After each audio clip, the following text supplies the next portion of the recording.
Core Confidence Life.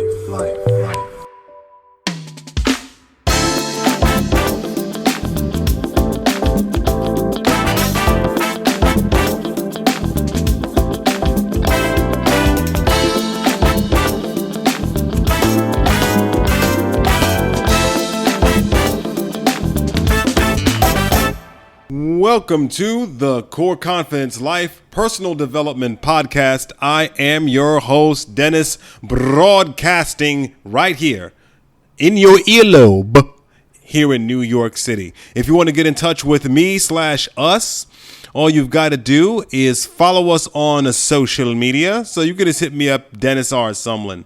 And of course, on the Instagram, follow us over there. Also, Twitter and YouTube and Clubhouse. You can find us on those places and other places too. If you want to know more about the podcast, how to be a guest, and, just go to cclpodcast.com. If you want to leave feedback, right? Leave feedback. Anything you hear on the podcast about any guests, anything I say, questions you want to ask or answer or something, right? CCL Podcast, right from that page, you can actually record a message to us right there from the page, from that landing page, and we'll get it. Just say if you want it to be public or private. Absolutely. You know what else you can do when you go to coreconfidencelife.com? All right. You can sign up to get a nice numerology reading. I will get together with you and we will take an overview of your numbers that your birthday contains. Look at some of the energies and challenges that you have, and you'll tell me where you're trying to get to in your journey towards self-confidence, whether that be in relationships or intimacy or just general self-confidence. We'll talk about that. We'll look at your numbers and we'll take the next steps as appropriate. coreconfidencelife.com. All right, on today's program, we are speaking to author and PH.D. Betty Kovac, and we're talking about altered states of consciousness and the spiritual journey. So, if the mainstream religions do not appeal to you, all right, and if a pure kind of cold scientific eye doesn't appeal to you, there is that alternative road, the third road of spirituality, getting in touch with the God-given gifts that you have installed inside of you, right? Like software that you came out of the manufacturer with. And on today's program, I'm talking to author Betty Kovac, and we're going to talk about her books, about death, life, spiritual recreation. And we're going to get into what is altered states of consciousness. What is the road to your individual spiritual truth? We're going to dive deep into all that. Theories, science, spirituality, and much, much more coming up on the program. Don't forget to tell your friends. And we, here on Core Confidence Life, after these messages, we will be white black. Hi, I'm Charlene Bowden, host of the It's Just Us radio show, president and founder of It's Just Us Productions.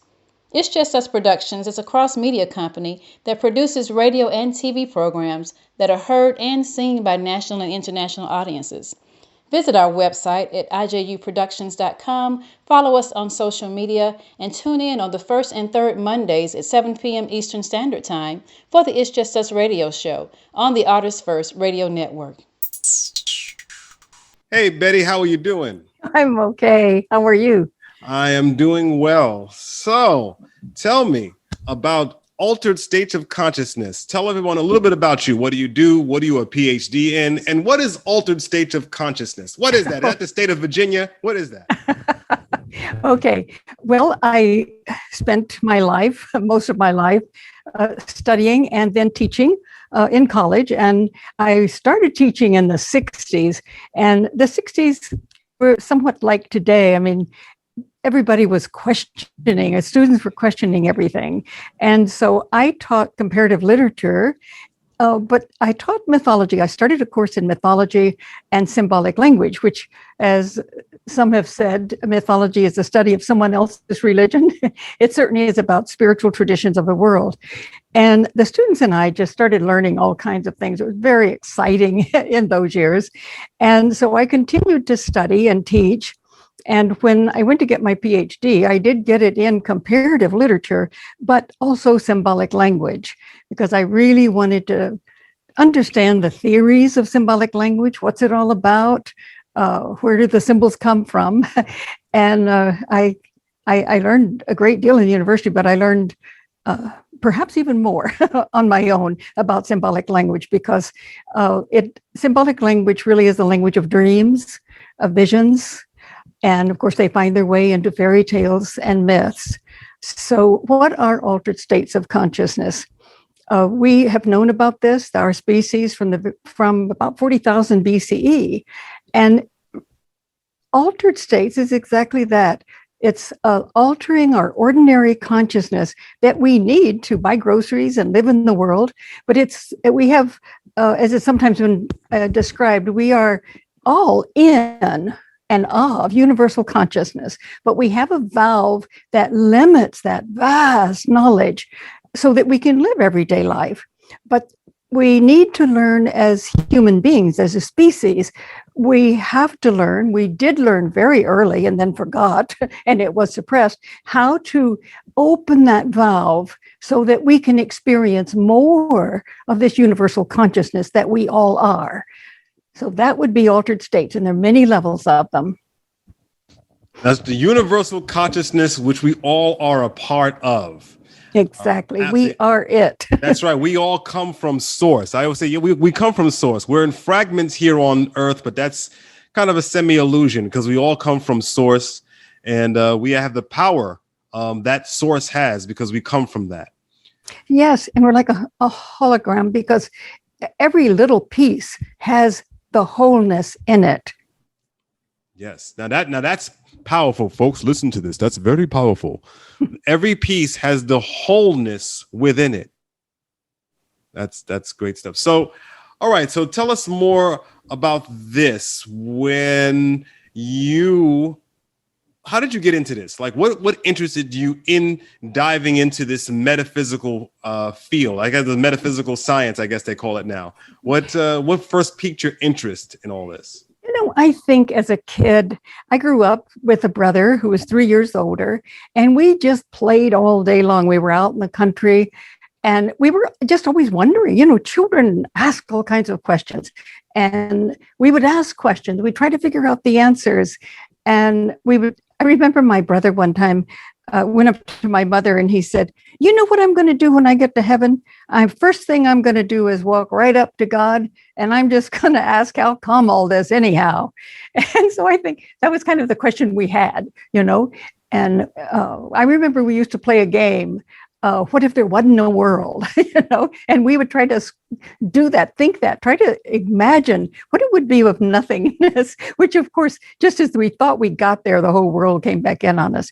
But I think that just as children, being out in nature and playing, we naturally questioned everything, like, what if all of this wasn't here?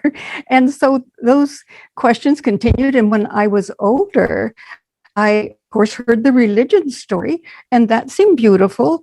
I learned a lot in Sunday school about a man called Jesus and the ethical, honest, loving way of life. But when I heard more about the Christian story, which was in our culture mainly dominant, I had a lot of questions. And I finally came to realize I couldn't believe something. I wanted to know it for myself. I wanted to experience it. And there were no techniques taught in the church I attended, or the churches that I attended. So I also heard the science story, and that was really grim. That was a story that told us that we're really nothing, that there's nothing but matter in the universe. We are matter, we're a fluke of nature, and there's no meaning and no purpose. And when we're dead, we're dead. Well, I hope that wasn't true, but I didn't know. I didn't know whether the religion story was true. I didn't know whether the science story was true. So I then spent my life trying to find answers to what really was true. And I came to realize a lot through the study of history. I wanted to know what our ancestors had experienced. But ultimately, I could say that I knew certain things only because I had experienced these things within the visionary world, within consciousness. Yeah, you're perfect to talk to me here because we're on the same page when it comes to the interest in the cosmos and the coming from source, and also not really resonating with this religious thing, this Christian thing, the Abraham religion thing. Yeah, that just didn't. Yeah, it never really made sense to me. I never really resonated with it.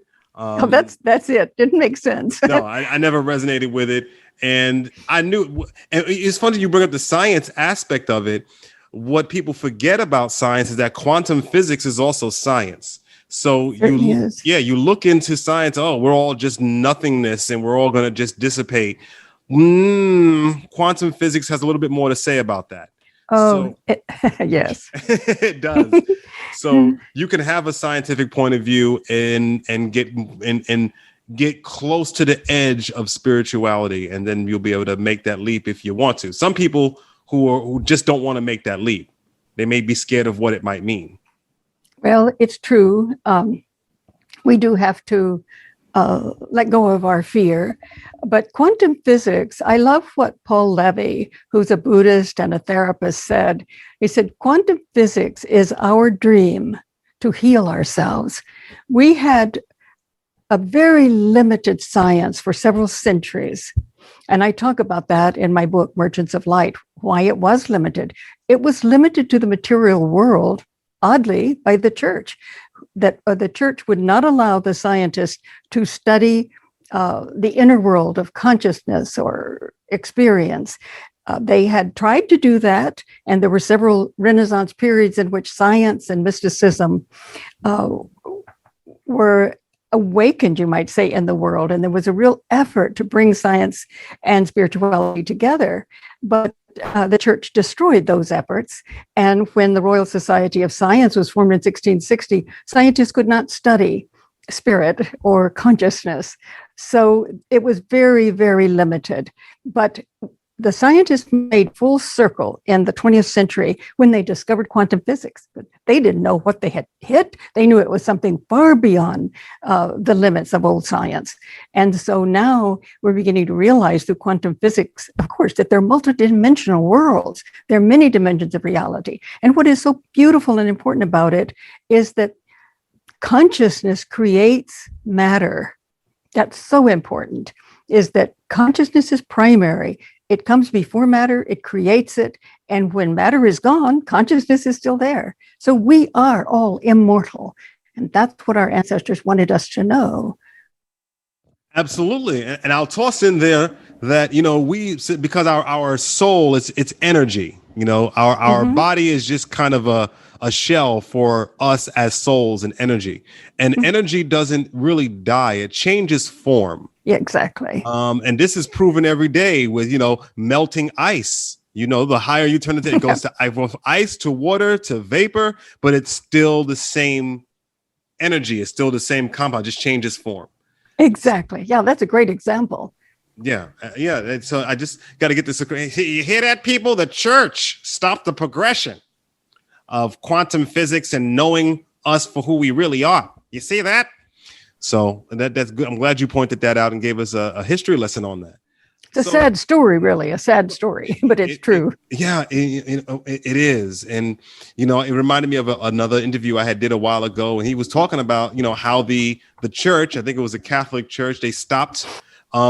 They had a hand in people not believing in reincarnation because they were afraid, like, if you believe in reincarnation, that means you won't listen to us. If we make you believe that there's only one life, then we got you. Mm-hmm. That's true, because reincarnation was understood and known long before the Roman Church. Mm-hmm. But you're absolutely right about it. There were many things that they tried to suppress, many aspects of our understanding, our deep understanding of ourselves and the universe. They were suppressed. Yeah. That's something else. So, I know that you talking to me as preaching to the choir. We can probably do this all day and night. But for other people who may be new to this and just not understand it, or maybe haven't believed in it, or maybe they believe something, but they don't quite. So how would you talk to a new person about becoming conscious of your wholeness? Yes, that's an interesting question of how would we do that when we meet someone? You know, each of us has our own path, and we create our path to understanding. And when we begin to question, when we really begin to wonder what it's all about, and is the science story correct? Is the Roman Church, all of the suppressions, correct in suppressing what they call pagan culture and earlier religions? And history helps with that, you know, to study what did the church mean by pagan culture? What they really wanted to destroy was the classical Greek culture that they were afraid of. And they also did want to destroy the people's rituals and understanding of their relationship to nature.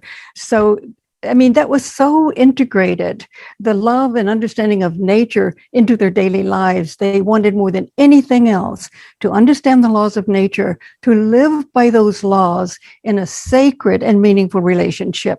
And that was what the church wanted to destroy. I'm not sure how much this church understood that, but it was once the church gained power and was the only church, there was a terrible destruction that took place. And it's a tragic story of how people were murdered, cultures were destroyed, mystery schools were destroyed. It was a very tragic time in our history, because there were cultures before that who truly wanted to have their own experience, their own deep visionary experience of reality, of the cosmos. Absolutely. So, but how do we go about it? If I said, you know, I'm Miss PhD, how do I go about really getting further into a spiritual practice? Yeah, that was your original question. How do we do it? And I was saying history does help. I think when we know this history, we can really see what our ancestors experienced, what they knew. And for me, it helped me to see that there was a profound spiritual experience from 40,000 BCE, and that our ancestors valued this experience, and they had rituals and ways of coming together to experience spirit. So they had their ways, and it was very, very good for me to see that our ancestors had always found some way of entering into that labyrinth. And once we ask the question, they say we enter it. Now, today, if we don't know that history, I wrote Merchants of Light hoping to give that history, because it's very encouraging. If we just don't know where to go, we don't know what's going on. When we read our history and we see how profoundly spiritual and scientific many of these scientific and mystical cultures were, and how they were suppressed, then that gives us knowledge that this is possible. This is who we are. There were 5 Renaissance period, today being one of them, of a rebirth of this knowledge that it's how to experience the cosmos or my own soul for myself. So history, at least for me, and I think for many others, it's why I wrote the book, it helps us to know what is possible, what has been done. And then I think we can do something very personal and intimate, and that is follow our own dreams. That's what I did for years. I had heard of Carl Jung, the Swiss psychiatrist, and I read his book. The first book from him was Modern Man in Search of a Soul. And I thought, well, I'm certainly in search of that. And so it was, he talked about the symbolic mind and how that the dreaming mind can often guide us. And this is true. When I taught fairy tales, I love the story of Baba Yaga, that when the person asks the question, we enter the forest of the unknown, we go throughout the forest, and we meet various people and animals and experiences, and we're learning along the way. And we meet Baba Yaga, who is the great shamaness of the forest. We stay with her for a while, and then we have to go on our way. And as we go, she throws out before us a ball of yarn or thread, and we are to follow that. And I think that's a beautiful symbol, which comes from our dreaming visions, is that the soul will give us that ball of thread. We will, as we take each step, if we have the intention to learn, to open, to experience, then we will be guided and we will find our own way. But I think especially, at least I found it through dreams, and I think many, many people have. If we really can be attentive to the dreams, I wrote them down, and I learned, I became conscious as I wrote them. So they were great guides to me. But I think, in old Europe, which was a very visionary culture, there was the symbol of the labyrinth. And the stories tell us that if you ask the question about how come all this anyway, what's the meaning of it all, you've already entered the labyrinth, and that's the forest. Everything you meet along the way will be a guide to you and help you to grow and to understand.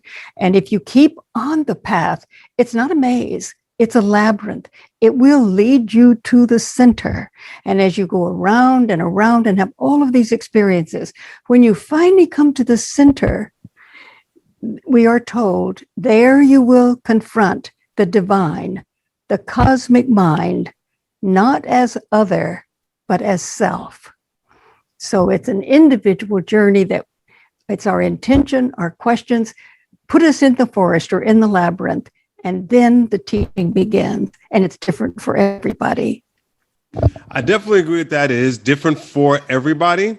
But I also know that different people respond to things differently. So when I was, young, and I first noticed just the different things that would go on in my life, like the telepathic abilities and the manifestation abilities and all these things I was seeing that I was able to do even before I understood the history. I chose not to ignore those things. That's good. Yeah. And I know that history does help people, and it definitely helps me, back up what I'm saying about when I talk about the energies in the world. But there are people who coming from different mentalities, and some may be helped by history. Some others may be helped by actually doing it themselves. It is an individual journey. But I was just wondering, like, let's say I know the history. Sometimes dreams come in code, and some people don't necessarily understand that. I know my dreams used to be coded. So I would like the average person listening to this, and hopefully they'll get your book too. But is there any like daily practical practices that they can start off with and then start flying on their own? That's so good. Always the answers are simple. It's simply to be attentive, to pay attention to everything that's happening to us.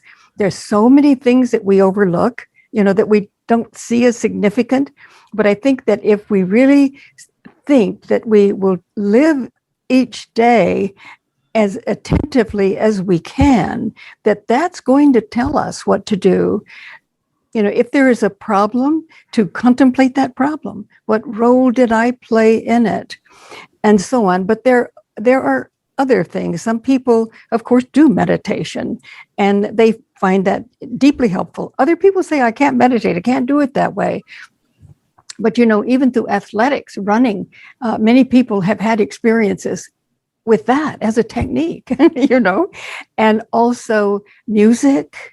Music is very powerful in shifting us into another dimension.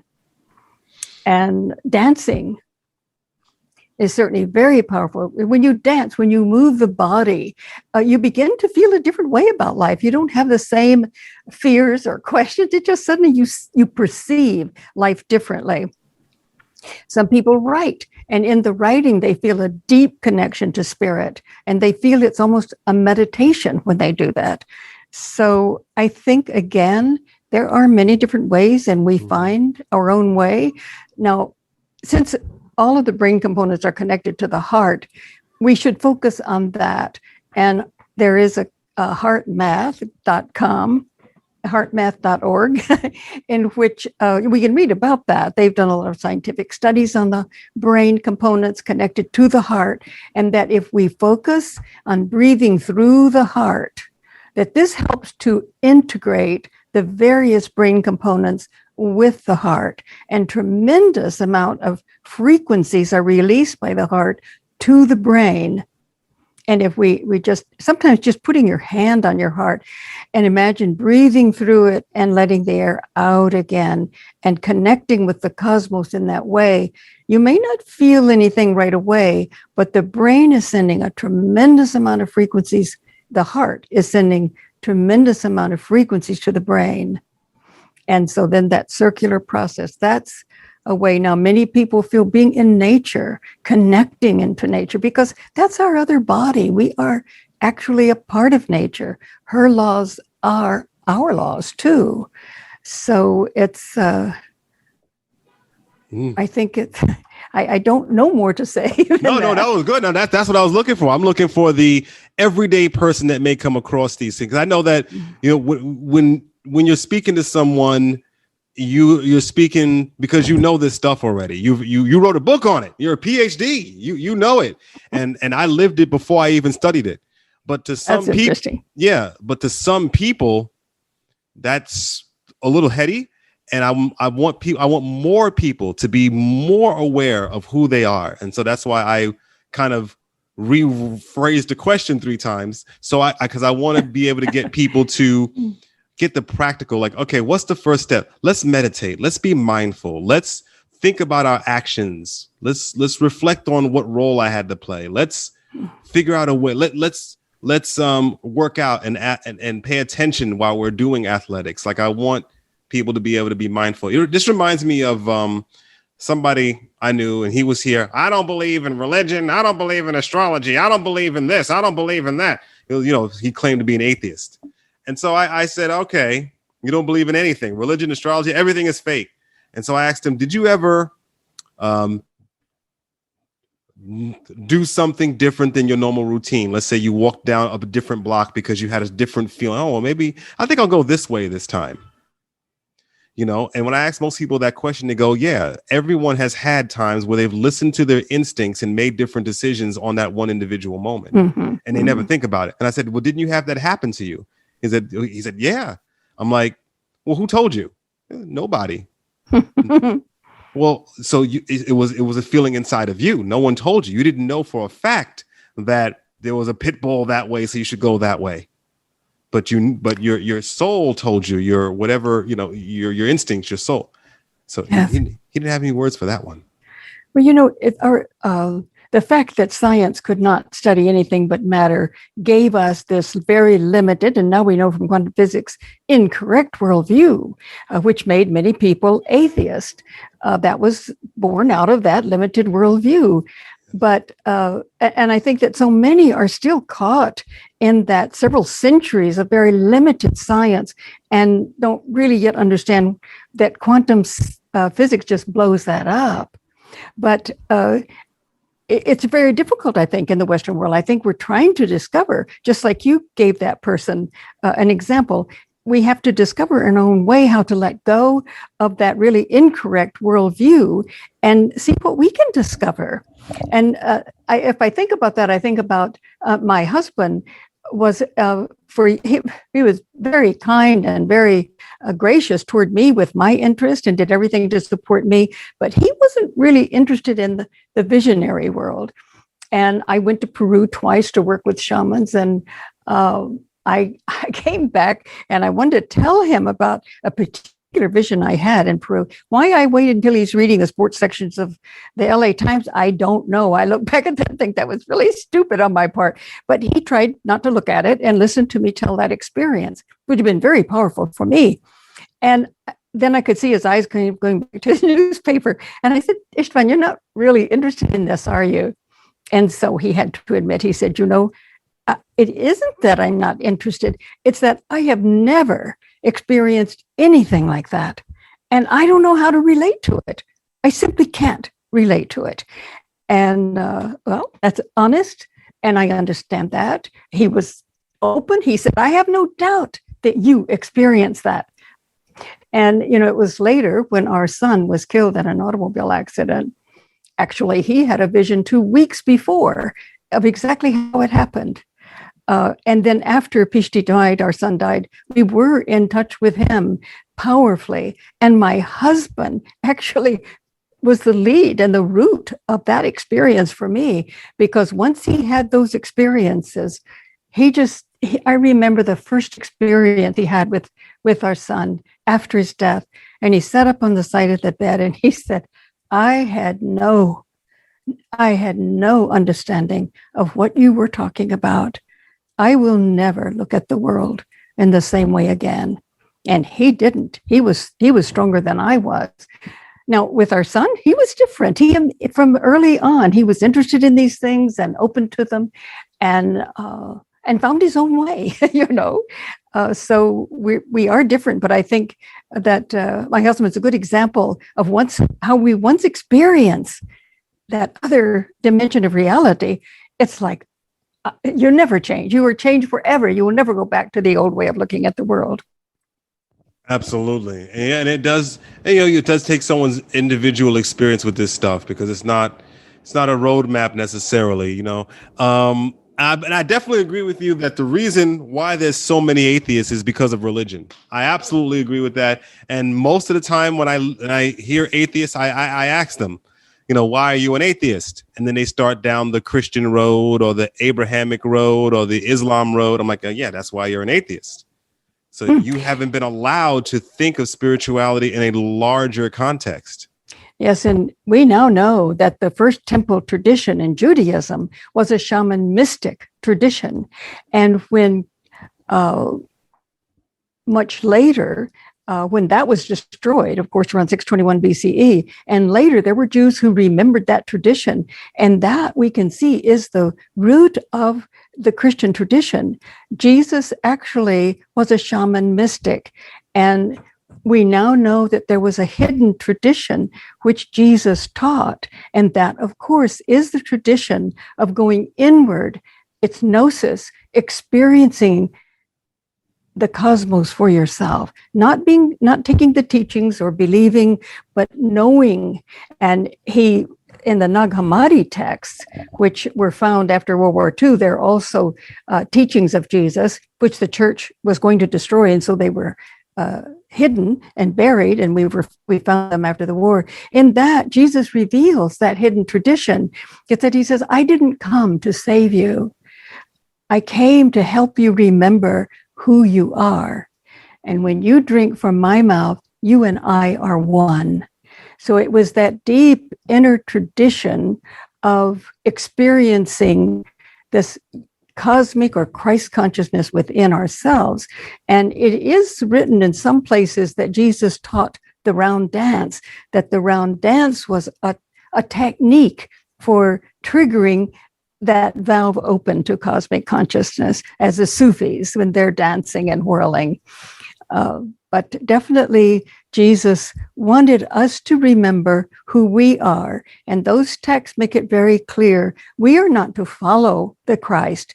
We are to become the Christ.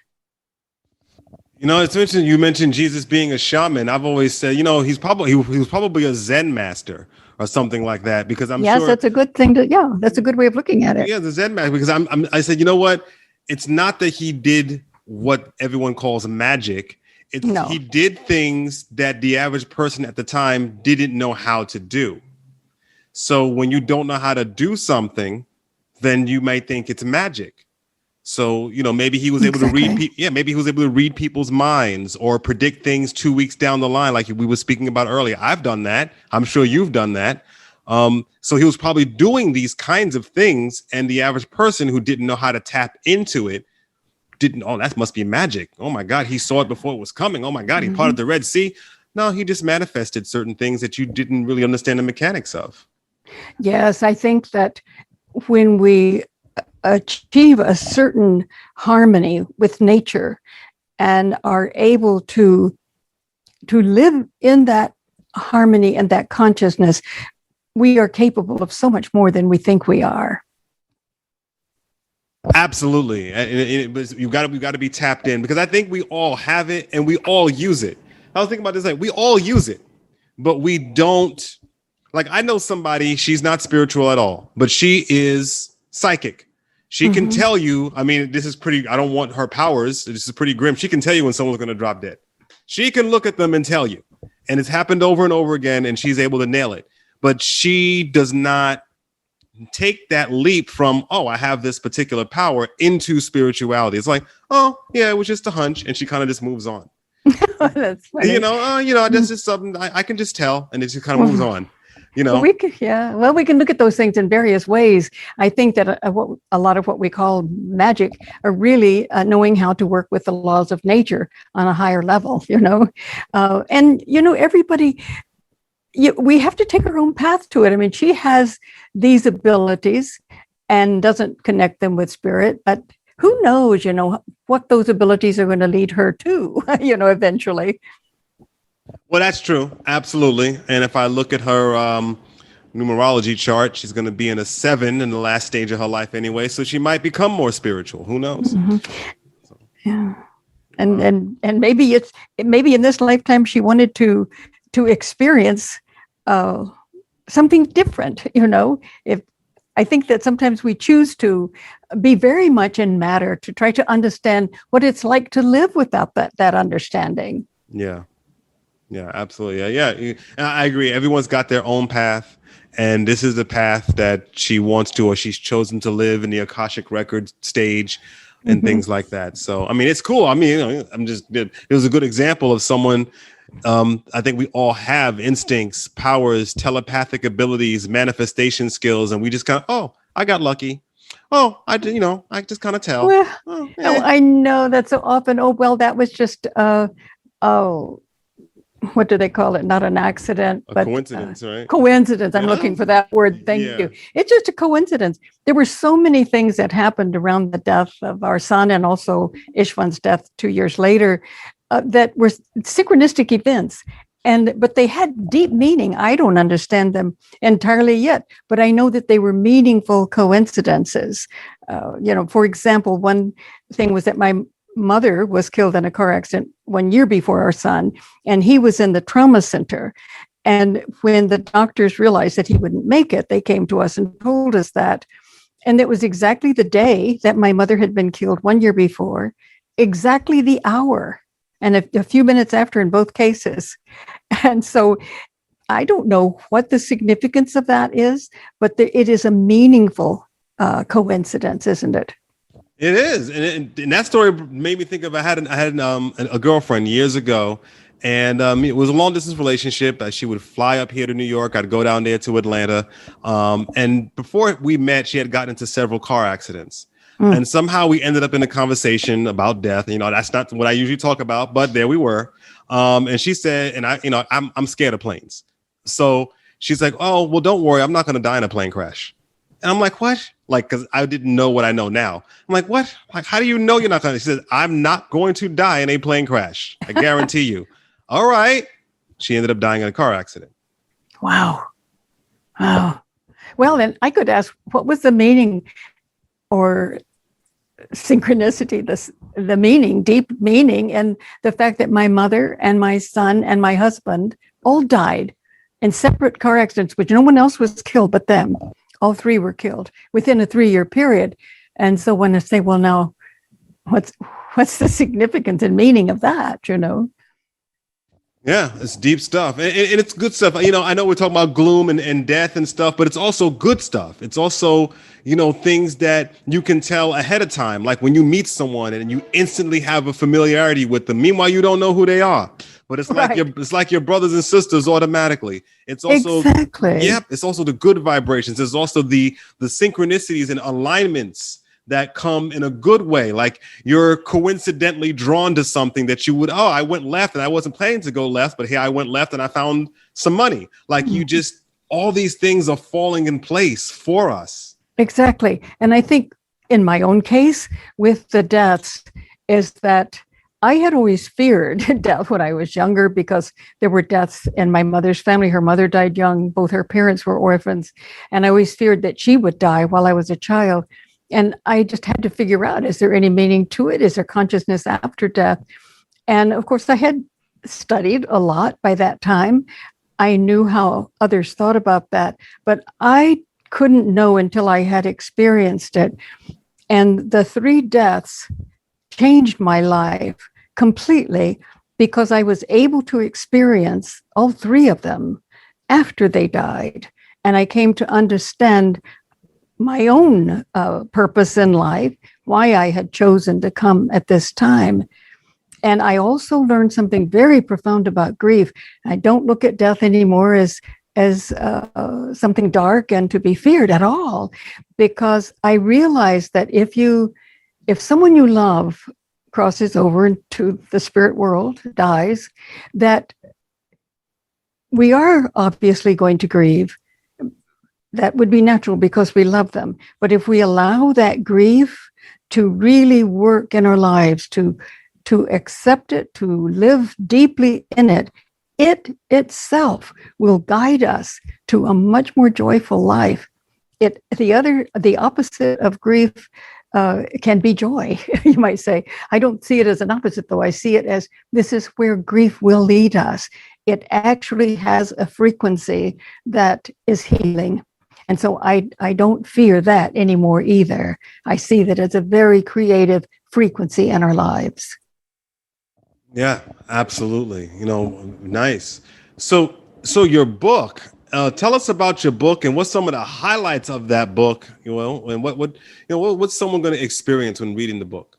Well, the first book is about what we're talking about now. I wrote a book about our experiences, and I recorded every experience that my husband and I had, and also my son PH.D. had recorded his dreams. So I had those. He even drew pictures of, he had two dreams before he died, one when he was 12, and he even drew that he was in a trauma center and up above looking down at his body and what happened when he crossed over to the other side. So he had those pictures, even had drawn them.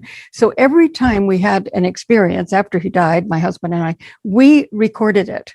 And then I spent a long time actually typing them all out.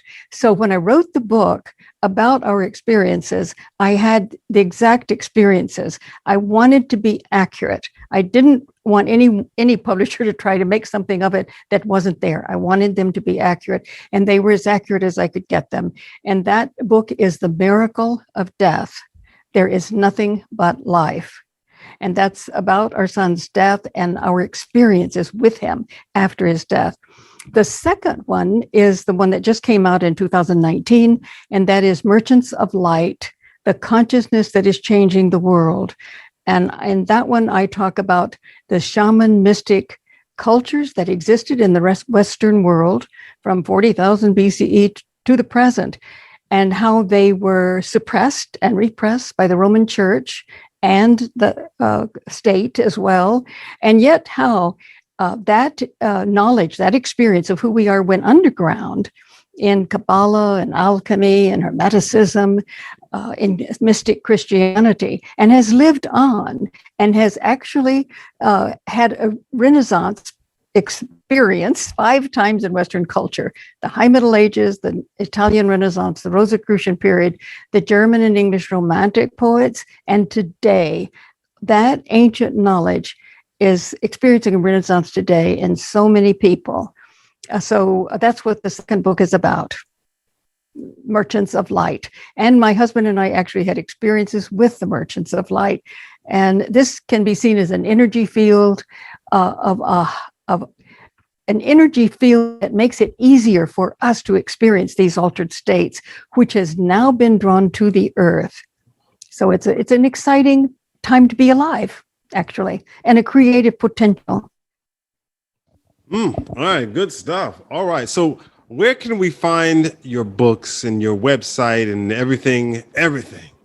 Okay, the website is kamlak.com, KAMLAK.com.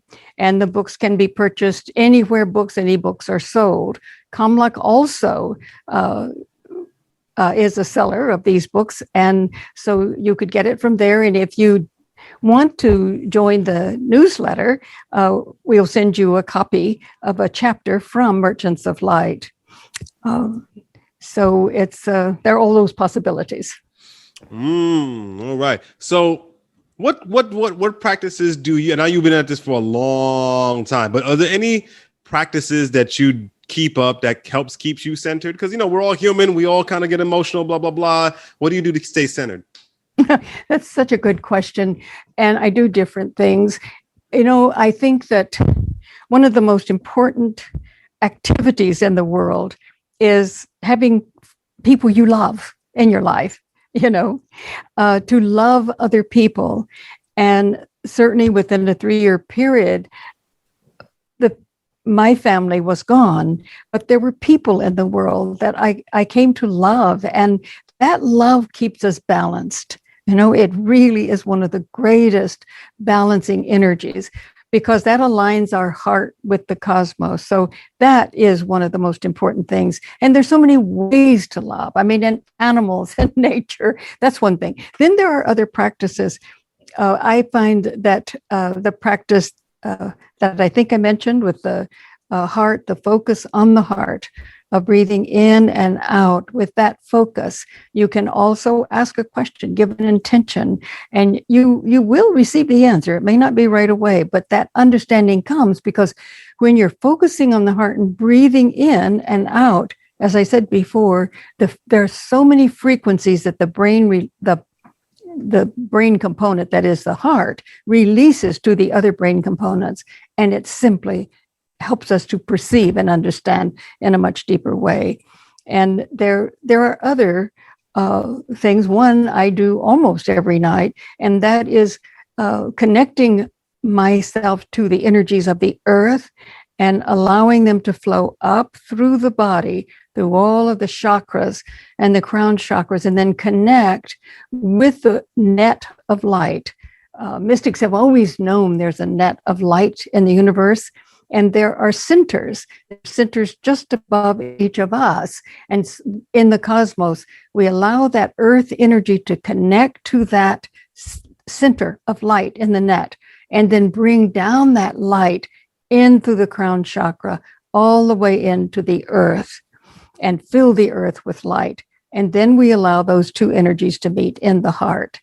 And that, I think, is a ritual that was probably done thousands and thousands of years ago, because the great megalithic builders knew and understood that the human being is the mediator between the consciousness of the earth and the consciousness of the cosmos, that we are the ones, the glue, you might say, that keeps these energies connected. So when we do that, we are also helping to stabilize the energies, not only in ourselves, but the earth. But I still look at my dreams. For when I was younger, I had so many dreams that was my way of staying connected for years. Now there are more, I've had the visions that I hadn't had at that time. And so there's a much deeper sense of beingness, you might say, in the world that helps give me balance. But I think each person can find his or her own. And sometimes they're surprising techniques, Yes, absolutely. Do what works for you. You mentioned that sometimes your wishes or questions or manifestations may not happen right away. And what that made me think of is the concept of time. And I tell people that what we think of as time is really only our own perception, because the universe doesn't go on time the way that we perceive it. And so if you want to manifest something or wish for something or whatever, it may take 3 human months, but those 3 months are kind of like a nanosecond. Like it's not even a second in a space time and spirit time. So what we think is a long time is actually instant. It's just that we perceive time in a linear form. So, oh my God, it took 3 months. Oh my God, 6 months. No, that was instantaneous. We just perceive it as 6 months. That's interesting. Also, I think that what I've come to realize is that it's what we know within ourselves, believe, we can say, or know, that makes things possible. My husband had an experience with our son in which he was sitting on the mountain in Peru, and they were looking out at the ocean that met the sky. And our son said to his dad, "Dad, even that is not the limit. And I was still captivated too much in the rational brain. And I immediately just could think of nothing but limits. Oh, well, that's not possible. This is not possible. Well, over the years, I've let that go. And I've come to realize that we are limitless. If we know that something is possible, if we know that, we believe that, we actually know it, we can change our bodies even. We now are told it's not genetics that so much determines what happens in our bodies, but what we believe about it. And I think that I feel I'm so happy that I could let go of that instantaneous negation and limitation of what we're capable of. I think our potential is limitless, and it's hard to perceive that, but that determines a lot of what happens to us. It is hard to perceive for a lot of people. It's just very, very hard to perceive. Excellent. Because we've been taught negation. That's our story. We've been taught negation. We've been taught separatist. Yeah. That the source is outside of us. Yes. We have to follow this outside source up in the sky named God. Yeah. And yes. Jesus was his son and he died for us. It's all separatist. And there's the Pope. Oh, yes, the Pope. It's all separatist stuff. Like he's the vicar of Christ. You don't need to go through the Pope to get to the Creator. No. And, early spiritual traditions, the shaman mystic tradition, did not think that way. God was not somewhere off in a heaven. Everything was right here in every cell of our bodies. We are it. Yeah. We are who we're waiting for. Yeah, yes. And we just have to open up to it. And I think, there's so many limits that we put on ourselves. We limit other people. We limit ourselves. We limit what is possible. We limit other cultures. It's just, if we could just open up to all of the possibilities and the wonderful diversity that life is, we can learn so much more. Absolutely. Well, this has been great. Let's remind us of your website and everything where we can get all of your merchandise. Okay, it's Kamlak, KAMLAK.com. And the books can also be purchased at anywhere books and ebooks are sold. All right. Well, thank you for coming on for a great conversation. And yep, you're speaking to the choir, but I want everyone to really listen to this podcast 2, 3, 4 times if you have to.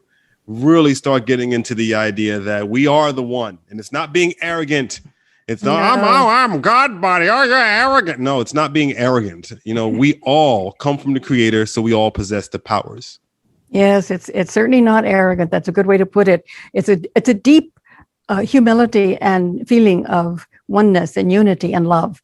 It's absolutely the opposite of that, isn't it? Of arrogance. It's opposite of arrogance. It's humility to know exactly the power we possess. Like it's opposite. Mm-hmm. And that every one of us possesses it. That's right. Absolutely. Thanks for coming on the show. Oh, well, thank you so much. I've really enjoyed it. Thank you.